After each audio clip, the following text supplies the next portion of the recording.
আজি মা আৰু মই মিলি বনাওঁ মটন। মই যোগাৰ কৰি দিওঁ তই বনা। বটামৰ কাৰণে গোটা মছলাখিনি মায়ে পানীত তিয়াই লৈছে। এইখিনি মছলা ইউজ কৰিব, বেলেগ একো মছলা ইউজ নকৰে। পিঁয়াজখিনি কাটি অকণমান সৰু সৰু কৰি ল'লে আৰু মটনতে বাতি লোৱা পিঁয়াজ, নিমখ, হালধি, আলু, অকণমান মিঠাতেল আৰু নেমু এইখিনি দি পেলাই ভালছে মেৰিনেট কৰি লৈছোঁ। এখন কেৰাহীত মই মিঠাতেল লৈছোঁ, 2টা তেজপাত আৰু পিঁয়াজ কাটি লোৱা। আৰু মই তেলটো ধাৰা কচ্চি ঘানি মিঠাতেল লৈছোঁ, যোনটো 15% লেছ এবজৰ্পশ্যন হয় বাকী তেলতকৈ।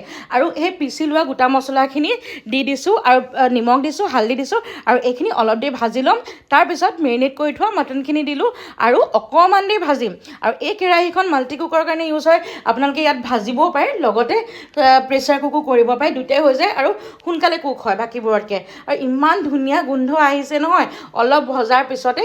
এতিয়া মই ধুনীয়াকৈ 5টা নহ'বা 6টা হুইচেল লগাম। অলপমান গ্ৰেভি হ'বলৈ ধৰিছে, আধাখিনি কুক হৈ গ'ল। এতিয়া গৰম পানী অলপ দিছোঁ, তাৰপিছতে মই 5-6টা হুইচেল লগাম আৰু আমাৰ মটন একদম ৰেডি হৈ গ'ল।